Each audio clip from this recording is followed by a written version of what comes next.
So with us today. So, Mike, how concerned are you with Lamar's regression this year?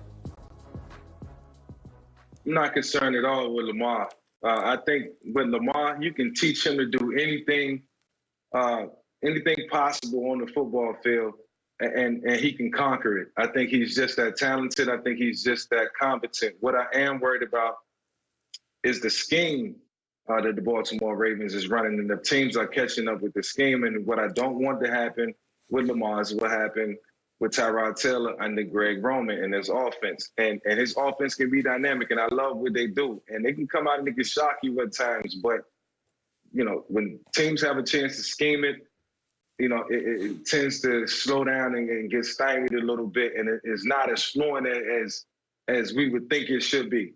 And I think Lamar's, victim of that right now. What they have to start doing, because I know they're getting a ton of 8-man boxes, and I'll probably go watch some film on them, is take advantage of, the one-on-ones on the outside. We know they like to play the game in between the hashes with the tight ends, and, that's easy to scheme for. And like I said, Lamar can learn anything that you want to teach him. So the one-on-ones, taking advantage of the 8-man boxes, you got to implement that. And if I'm not mistaken, Lamar was vouching for a guy like Antonio Brown, throughout the offseason, a guy who can take advantage of, the 8-man boxes and the one-on-ones outside and change the flow and the pace of the game.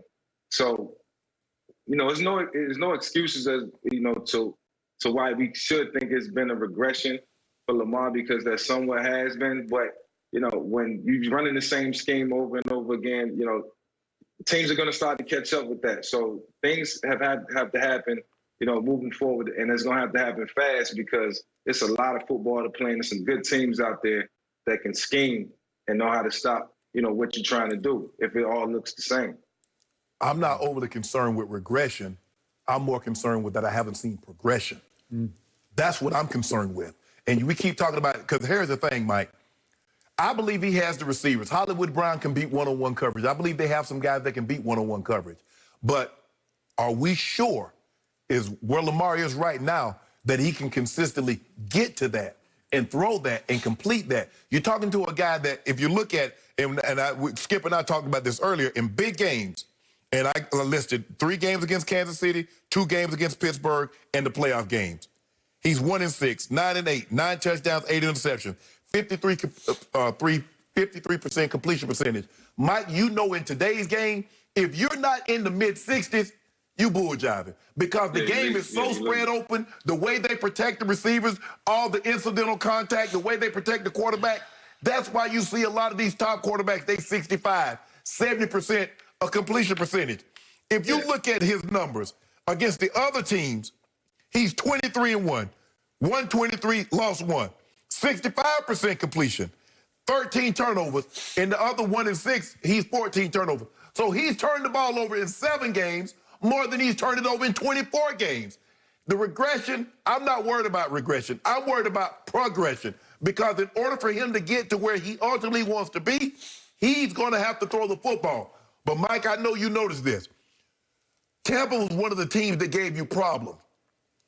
And what could Tampa do? And who was the DB coach on Tampa? The head coach at Pittsburgh. Tony Dungy was the head coach. The DB coach was Mike Tomlin. Mike Tomlin understands, okay, this is what we're going to take away. We're not going to let him run wild, and we're going to take away the quick throws. Now, if he wants to go through a progression and get the ball down the field, have at it. We go to the middle of the field, we shake his hand. Hell of a job, son. But until he can consistently do that, this is going to be a problem, because in order for him to get to where he needs to be, Mike, the last team that really ran themselves to a Super Bowl were the 72 Dolphins. If your quarterback can't make throws, I'm talking about, you're not going to the Super Bowl. So, Michael, you have been a mentor to this young man, big brother to Lamar, and I want to stress that you do not win the MVP of this league by accident. Nope. All right. He has unbelievable talent, and to me, he has unbelievable football toughness, football character, football IQ. And yet, what even though I picked the Ravens to win it all this year because of Lamar, I'm having trouble with him mostly in big home games. That's what concerns me, because both the playoff losses were at home. The loss to Mahomes this year was on Monday Night Football in Baltimore. And yesterday, obviously, was in your building, and you got to defend your turf. And instead, he put the ball on the turf 4 times because he had, well, obviously 2 interceptions, 2 fumbles lost, 3 fumbles total. You just can't do that. And I don't know if he's trying to do too much at home. Shannon brought up the point that it's not Madden, and I start to think, well, is he trying to be Madden? Is he trying to live up to the hype?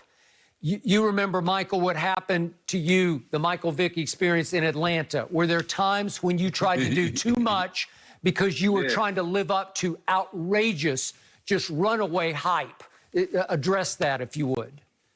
You know, it's funny you said that, Skip, because my next take was going to be, look, I'm watching Lamar in this scheme, and year one always goes well.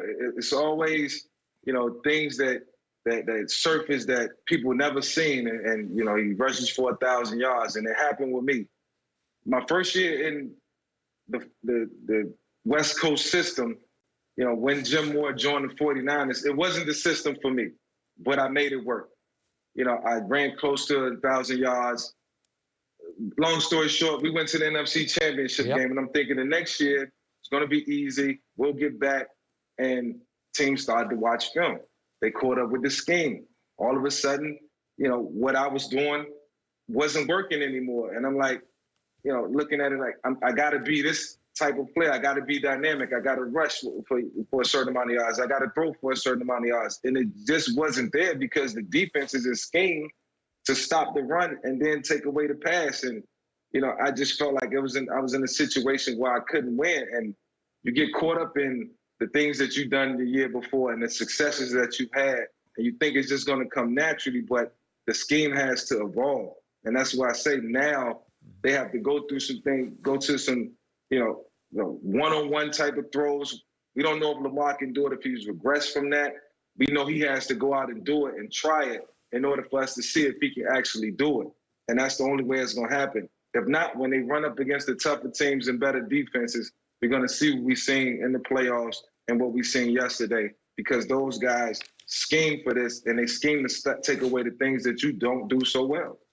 That's the biggest key. The thing is that you mentioned is that when you got to the NFC Championship game against the Eagles, you went to Lambeau Field, you beat the Packers, and you said you thought you were gonna just take off from there. The biggest key, Mike, is adaptability. When I move from wide receiver to tight end, there's one thing a DB pressing you, Skip, and shoving you. It's a whole different ball game when a linebacker or defensive end putting his hands on you. So now I got to get stronger. I got to be able to fight through that contact. Well, now, okay, they understand he really wants to do everything with his legs. Let's take these legs away and see, can we make him beat us with his arms only? And until he can do